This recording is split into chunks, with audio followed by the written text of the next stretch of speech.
At a time when games were nowhere close to the realistic creations of today, this one was real enough to give its writer nightmares. Brace yourselves for Missile Command.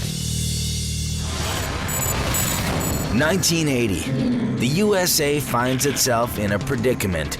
A nuclear arms race with a powerful USSR. World War III rumors swirl as the Soviets boast mass nuclear quantities with destruction directed at the doorstep of America. My fellow Americans, tonight we're launching an effort which holds the promise of changing the course of human history. History is in the making, as well as a classic video game. Atari commissions unknown developer David Thurer to make a Cold War-themed game. The object? Protect LA, San Francisco, and 4 other California cities from inevitable doom in the form of a ballistic missile attack. Many sleepless nights commence for Thurer. As he created Missile Command, he would actually have nightmares about nuclear war and being burned up in nuclear missiles. Something not unlike the instance that Sarah Connor had where she had the nightmares in the movie Terminator 2. Dave talks about the missiles coming down and he knows that his death is impending. Atari learns of Dave's bad visions and dials the realism down a notch during production to avoid negative publicity.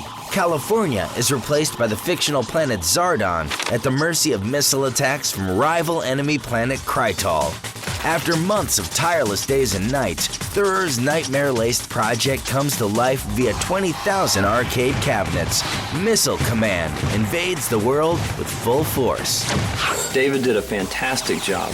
What he did was he created a game that is unwinnable. And the player puts a quarter into the game. And as the game starts out, it starts very easy, and the player starts to build up a little confidence. Your goal is, as the missiles come down, you shoot your missiles up in an attempt to destroy them before they destroy your cities. By level 5, which is only about 3 minutes into the game, the average player is going to lose that quarter. Demanding precision point accuracy to maneuver the target crosshair is a unique, whopping 4.5-inch diameter trackball.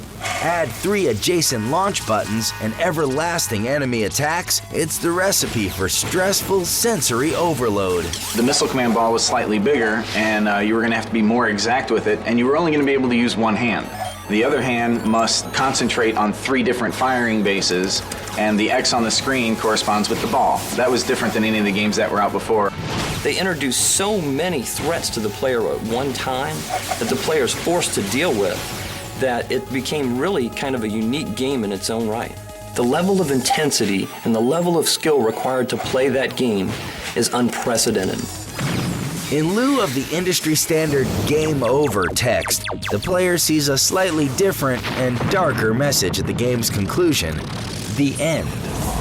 Ironically, the game's success has not seen its end yet.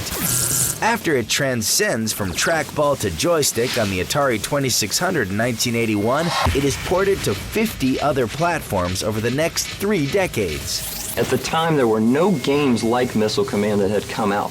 It was new, it was fresh, it was original. And the concept and gameplay have lasted over a quarter of a century. Its latest venture, on the Xbox 360, is quite the visual leap from 1980. But today's chase to the top is straight up old school face-to-face with the original cabinet.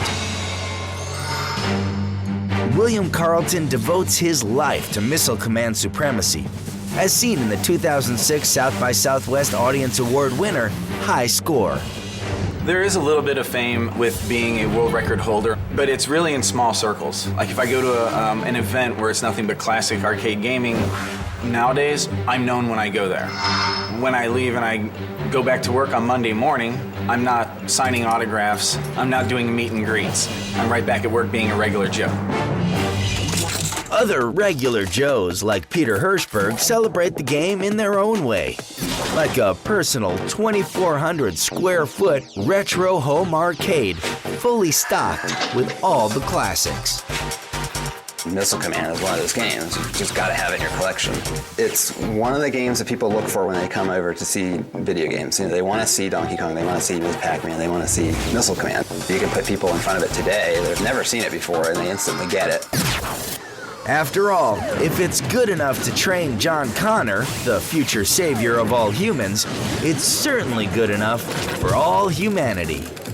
Missile Command continues to be a popular game because it matches one of the very well-known game theories, which is make the game easy to play but difficult to master. It continues to stand out over time.